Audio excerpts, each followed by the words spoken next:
क्या RG Kar medical college और अस्पताल की 31 वर्षीय पीजीटी डॉक्टर को कुछ ऐसा पता था जो उसे नहीं पता होना चाहिए था? क्या उसे उन रहस्यों को जानने की कीमत चुकानी पड़ी जो उसे नहीं जानना चाहिए था? क्या उसे चुप कराने के लिए बलात्कार और हत्या की योजना बनाई गई थी?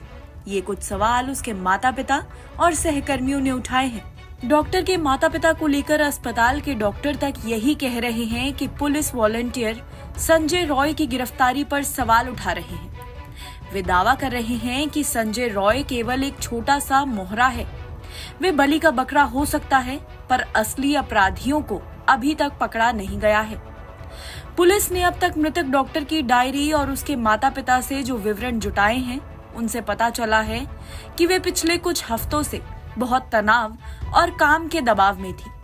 दूसरे वर्ष की पीजीटी डॉक्टर होने के नाते वे पहले ही सरकारी मेडिकल कॉलेज और अस्पताल में 1 साल से ज्यादा समय बिता चुकी थी। ऐसे संस्थानों में जूनियर डॉक्टरों के लिए लगातार 36 घंटे काम करना आम बात है। उसने एक डायरी में दबाव के बारे में लिखा है। डॉक्टर के साथ काम करने वाली एक सहकर्मी ने कहा, हमें संदेह है कि ये बलात्कार और हत्या का कोई साधारण मामला नहीं था या वे आकस्मिक शिकार थी। उसे निशाना बनाया गया था।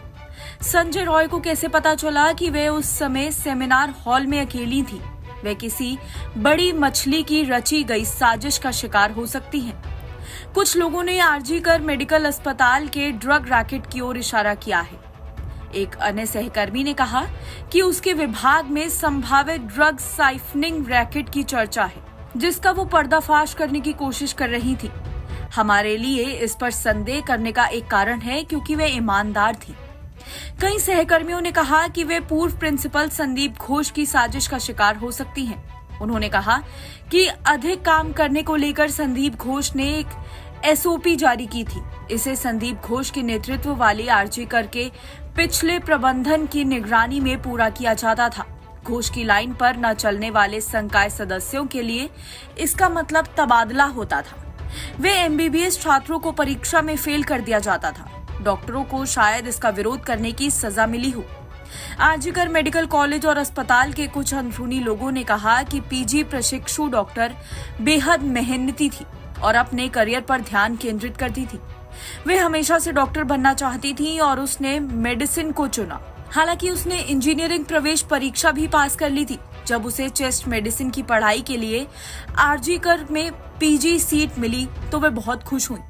9 अगस्त को अपनी बेटी की मौत की सूचना मिलने के बाद महिला के माता पिता ने पुलिस को बताया कि उसने उनसे काम के अत्यधिक दबाव के बारे में बात की थी। उसकी डायरी में ये स्पष्ट था कि कुछ सहकर्मी उस पर बहुत सारा काम थोप रहे थे।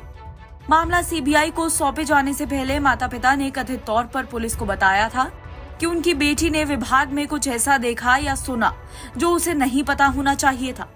सहकर्मियों और अपराधियों ने अस्पताल में कई तरीके की गड़बड़ियों की ओर भी इशारा किया और कहा कि जो कोई भी अनियमितताओं के खिलाफ खड़ा होने की हिम्मत करता है, उसे किसी न किसी तरह सजा दी जाती है।